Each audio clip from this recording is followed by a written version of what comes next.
নমস্কার বন্ধুরা, চলে এসেছি আবার একটা ভিডিও নিয়ে। গরিব কিচেন ব্লগ আপনাদের সবাইকে স্বাগত জানাই। আজকে আমি বানাবো ছোট আলুর দম মটরশুঁটি দিয়ে। কীভাবে বানাচ্ছি আপনারা দেখুন। আমি কিছুটা আলু নিয়েছি ছোট ছোট, আপনারা সাইজটা দেখলেন। সেটাকে 2-3টা সিটি মেরে নিয়েছি। সিটি নিয়ে দেখুন সেদ্ধ হয়েছে নাকি আমি সেটাও দেখাচ্ছি। একটা চাকু দিয়ে আমি দেখাচ্ছি। চাকুটা ঢুকে গেছে, কি সুন্দর। আলুগুলো সেদ্ধ হয়ে গেছে। এবার আলুটার খোসাটা ভালো করে ছাড়িয়ে নিতে হবে। নেওয়ার পরে আমি একটা কড়াই নিয়েছি, কড়াইয়ের মধ্যে একটু সর্ষের তেল দিয়েছি বা সাদা তেল। সর্ষের তেল দিইনি, আমি সাদা তেলে দিয়েছি, ভুল বললাম। এবার একটু হলুদ গুঁড়ো দিলাম যেন আলুর রঙটা ভালো আসে, তার জন্য।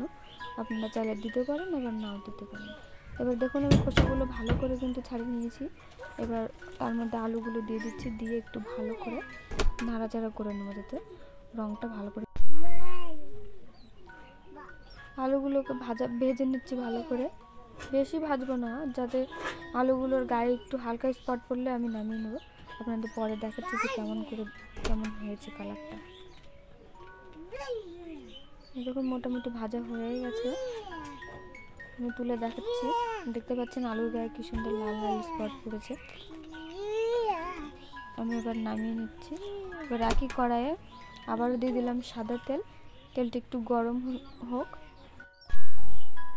তেলটা গরম হয়ে গেছে, তার মধ্যে দিয়েছি 2টো তেজপাতা, 2টো কাঁচা শুকনো লঙ্কা। শুকনো লঙ্কাগুলো একটু লাল লাল হয়ে যাওয়ার পরে আমি এবার দিয়ে দিচ্ছি গোটা জিরে। গোটা জিরেগুলো যখন ফুটফুট করে ফুটছে, এবার তার মধ্যে দিয়ে দেবো আমি একটা আগে থেকে মশলা বানিয়ে রেখেছিলাম, যার মধ্যে আছে জল, চিনি, লবণ, শুকনো লঙ্কার গুঁড়ো আছে, হলুদ আছে, জিরের গুঁড়ো, ধনের গুঁড়ো। এগুলো একসঙ্গে তেলের উপর দিয়েছি যাতে রঙটা ভালো আসে। ওগুলো মোটামুটি মশলাগুলো হয়ে গেছে। এবার দিয়ে দিচ্ছি টমেটো বাটা। টমেটো বাটা দিয়ে নাড়াচাড়া করবো মশলার সাথে যাতে টমেটো বাটাটা মিশে যায়।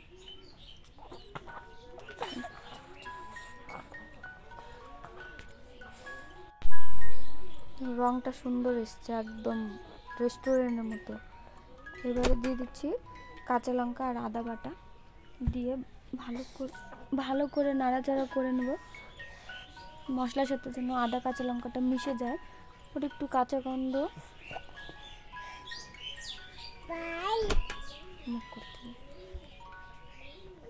এবার আবার ঢাকা দিয়ে দিলাম যেন মশলাটা ভালো করে ভেজে যায়। একদম এই অবস্থায় কিন্তু আঁখা কিংবা গ্যাসের আঁচটা কিন্তু একদম হালকা রাখতে হবে। দেখুন তেলটাও ছেড়েছে, মশলাটাও ভালো করে ভাজা হয়ে গেছে। এবার আমি দিয়ে দিচ্ছি মটরশুঁটি।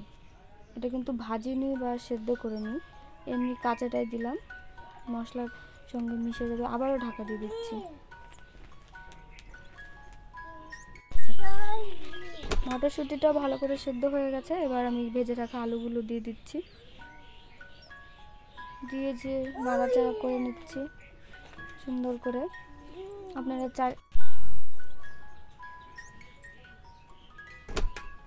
ভালো করে মশলার সাথে আলুটাকে মিশিয়ে নিলাম।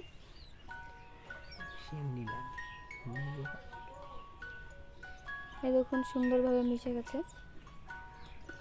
আমি আবার একটু ঢাকা দিয়ে দিচ্ছি। আলুটা যদি ঢাকাটা তুলে নিয়ে দেখবো যে ভালো করে কষানো হয়েছে কিনা। আমার তো মোটামুটি কষানো হয়ে গেছে। এবার আপনারা যদি চান যে এইভাবে রাখবো, তাহলে এইভাবেই খেতে পারেন, একটু গরম মশলা ছড়িয়ে দিয়ে। আর যদি মনে করেন যে না একটু গ্রেভি খাবো, ঝোল, তাহলে একটু জল দিতে হবে অবশ্যই। আমি এটাকে একটু গ্রেভি বানাবো, গাঢ় টাইপের। আমি একটু জল দিব। অনেকে আবার খেতে পছন্দ করে এরকম শুকনো। আমি হালকা একটু জল দেবো, বেশি জল দেবো না। জল দিয়ে একটু নাড়াচাড়া করে ঢাকা চাপা দিয়ে দেবো। আমার তো খেতে খুব ভালো লাগে। শীতের প্রথম আমি আজকে এই ছোট আলুর দমটা বানালাম বাড়িতে, সবার খুব পছন্দ হয়েছে।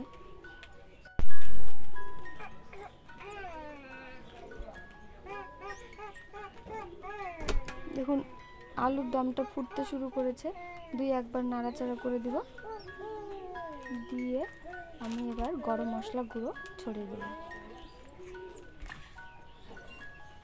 রান্নাটা একদম শেষের পথে চলে এসেছে। গরম মশলা গুঁড়ো ছড়িয়ে দিয়েছি। দেখতে কি সুন্দর হয়েছে, আপনারা বাড়িতে অবশ্যই রান্না করে খাবেন। কমেন্টে জানাবেন আর কি কি রেসিপি পছন্দ করেন। আমাদের চ্যানেলটিকে লাইক, কমেন্ট, শেয়ার, সাবস্ক্রাইব অবশ্যই করবেন।